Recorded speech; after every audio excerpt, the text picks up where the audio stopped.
"Stand up, old man!" The young attorney's voice cracked through the courtroom, sharp and humiliating. All eyes turned to the frail veteran in his decorated uniform, his trembling hands gripping the cane that barely kept him upright. His knees buckled, his face pale, but with one final surge of pride, he pressed his hand to his forehead in a salute. The room went silent. Some looked away uncomfortably, others whispered. But the attorney only smirked, as if she'd won some cruel victory. This wasn't just a trial, this was a battle between dignity and arrogance.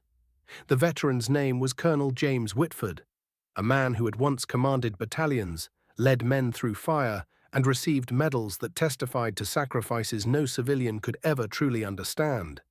Yet here he was, in a civilian courtroom, treated as though he were nothing more than a frail relic, his service, his pain, his sacrifice dismissed with a single sneer. As he struggled to keep his balance, flashes of memory seared his mind. The battlefield smoke, the deafening blasts, the faces of soldiers he carried to safety, even while bullets tore through his own body. He had fought not for recognition, not for glory, but for the country whose flag now draped the corner of the courtroom, watching silently as its defender was ridiculed. The judge's gavel pounded once. "That's enough, counselor." But the attorney wasn't finished. "Your Honor, if this man can't even stand properly, how can we believe his testimony? He's exaggerating his injuries for sympathy." Her words sliced through the room like a blade. Gasps rippled through the spectators. Colonel Whitford's chest tightened. He had faced enemy fire without fear, but this humiliation in front of strangers burned deeper than any wound he had carried from the battlefield. And yet he stayed silent, because that's what soldiers do. They endure. It was then that the judge, an older woman with steel in her eyes, leaned forward. She studied the colonel, then spoke in a tone that carried both command and compassion. "Colonel Whitford, at ease. You've stood for this nation more times than anyone in this room ever has. You don't need to prove your strength here." The colonel blinked, his lips quivering. No one had spoken to him like that in years. The judge continued, her voice tightening with emotion. "Counselor, you see a weak old man.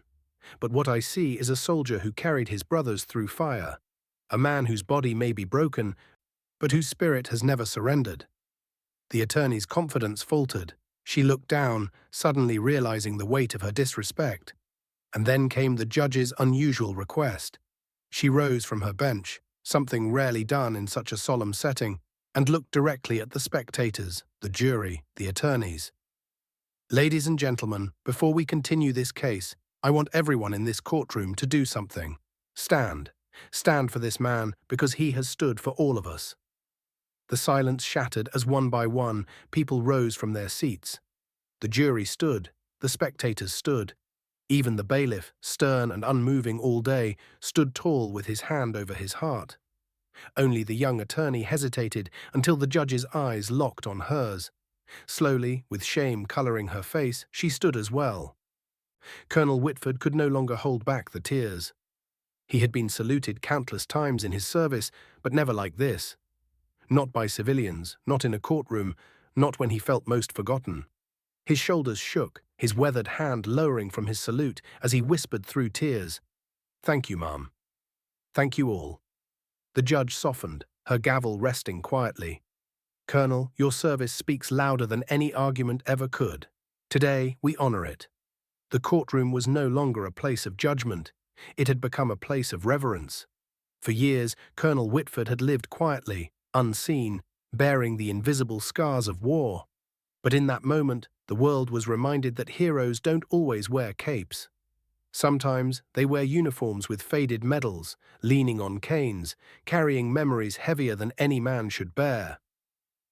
And that young attorney, she never forgot the lesson. She walked out of that courtroom humbled, carrying the weight of her own arrogance, and vowing never again to mock a man whose sacrifice built the very freedom that allowed her to speak so freely. Colonel Whitford walked out that day not just as a veteran, but as a man restored with dignity. Because sometimes true justice isn't in the verdict, it's in the honor we choose to give. Never underestimate the quiet strength of those who've sacrificed everything for others.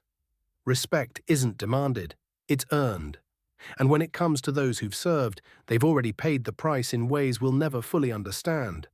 The courtroom burst into applause as Colonel Whitford was escorted out, tears glistening, but his chin held high. For once, the world saw not a frail old man, but the hero he had always been.